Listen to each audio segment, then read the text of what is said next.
Whoa, what is going on, football fans? Back at it with another New York Giants video. A couple of rumors came out today, so I figured I'd make a video on that as we're getting closer to free agency.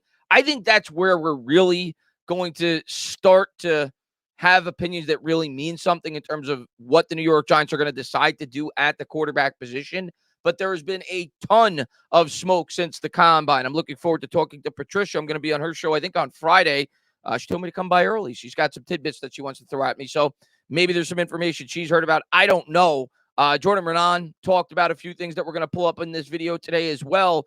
But it looks like the tea leaves are starting to come into place, and there is at least smoke that the New York Giants may very well be interested in a quarterback in this year's draft. And that really should surprise nobody. And we're going to talk about what Rich Eisen had to say as well. After all, the Giants signed Daniel Jones to a contract that I think we could all agree when they did it, gave them at least the flexibility if things went south the way in which they did last year, and they got an opportunity like this, if they loved a quarterback, to potentially take one. And we'll talk about some of the quarterbacks as well in this video that they may potentially take. But the Giants now sit in a position where they don't know if they'll have this opportunity again if they really like a quarterback to select one. So this should really surprise nobody. But when you really look into some of the other things that have come out this week in terms of the Mike Evans news, I think that may be more telling in terms of what they may be wanting to do than anything else. Now, it's smoke season. We all know that, right? So it's possible Joe Schoen is throwing signals out there because he wants teams to jump him to take a quarterback, and he may not want one, and he wants some players to drop to him. It's possible. I'm not ruling anything out, right? Because if you did not have interest in taking a quarterback, it would be in your best interest to have as many teams take a quarterback in front of you as possible. So it's possible he's throwing smoke signals out there to try to get another player to drop to him if he's not interested in potentially taking a player like J.J. McCarthy or Jaden Daniels or Drake May or, of course, Caleb Williams. And yes, I threw J.J. McCarthy in there as you're starting to see more and more smoke, and we'll talk more about him in this video as he has started to ascend up mock draft charts after the combine. And you know I'm not blowing smoke up your butt. I don't know how often you watch me, but if you go back and watch my live streams dating back into October, I went as far to say that I think he has potential to be a top 5 pick in this year's draft.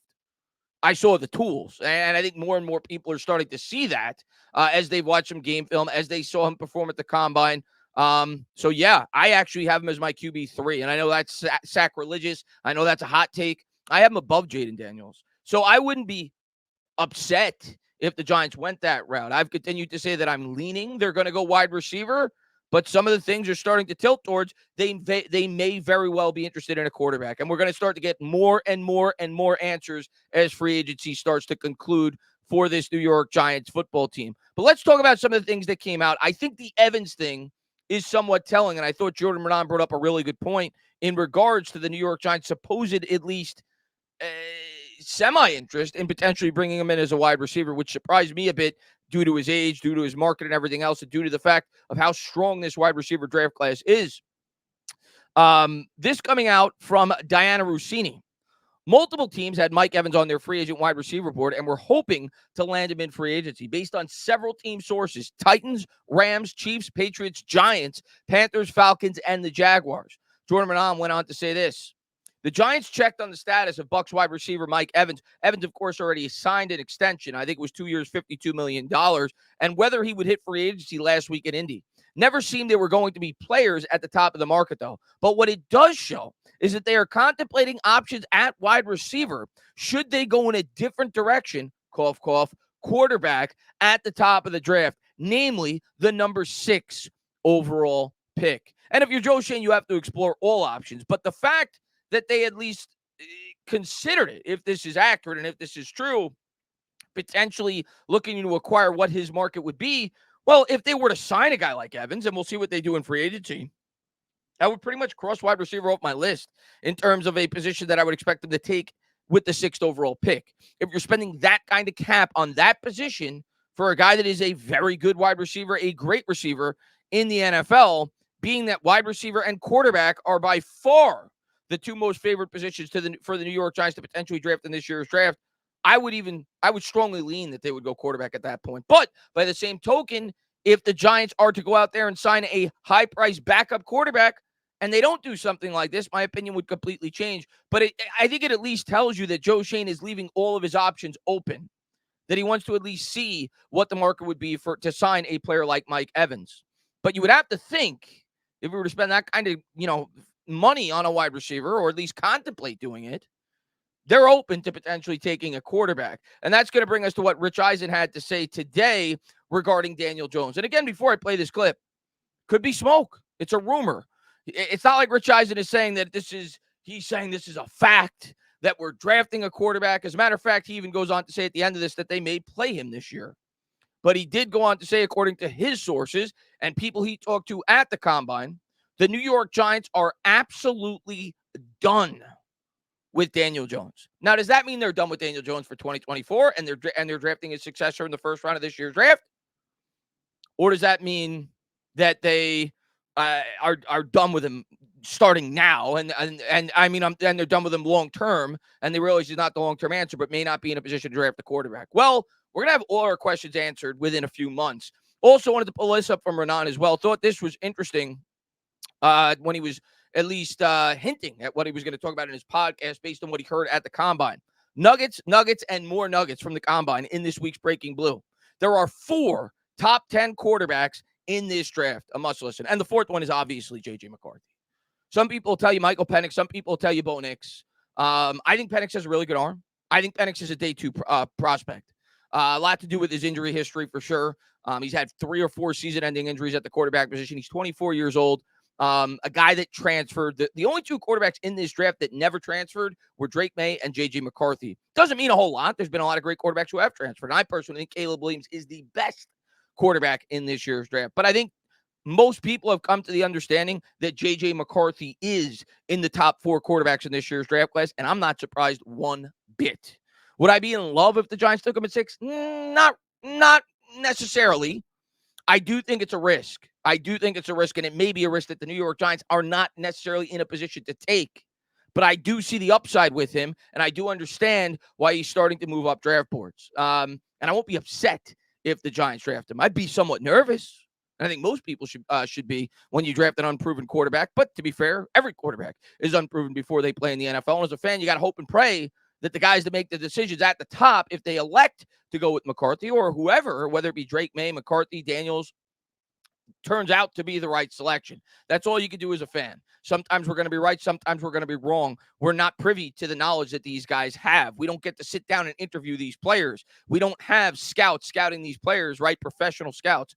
So we'll see what the New York Giants ultimately decide to do. But let's pull up what Eisen had to say in regards to Daniel Jones and at least what the rumblings and grumblings he heard while at the Combine.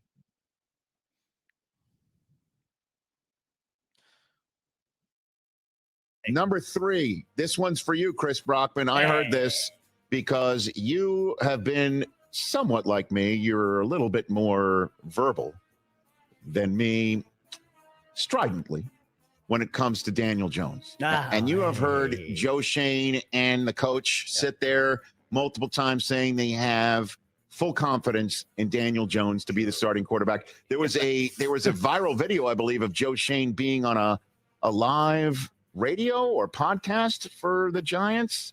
And a fan calling in basically saying, what do you see in this guy? And he had to sit there and go through it, and he was a total pro about it, and he told him what he sees in the guy. Okay. Number 3 of my top 5 rumors I heard at the Combine is the Giants are absolutely done with Daniel Jones. Wow. Done. Wow. Absolutely done. Done.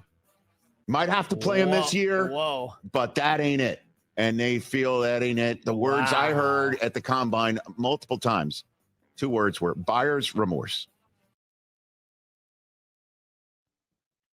So take that for what you will.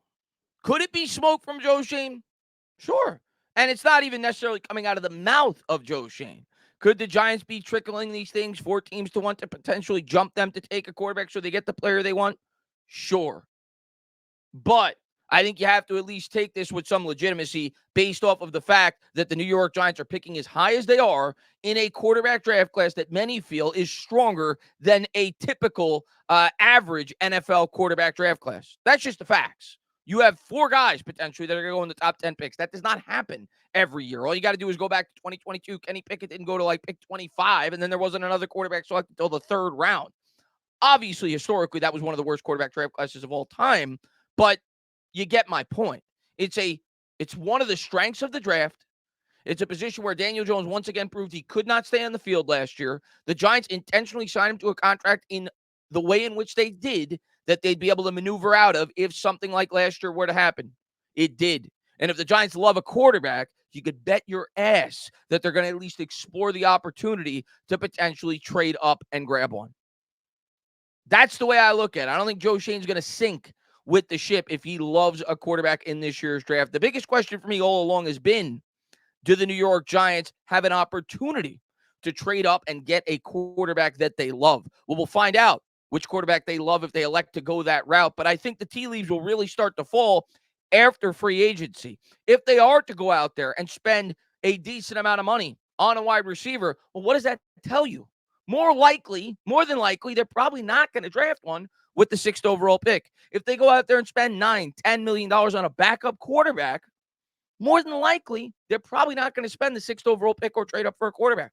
Doesn't mean I would rule out either scenario if either scenario were to take place.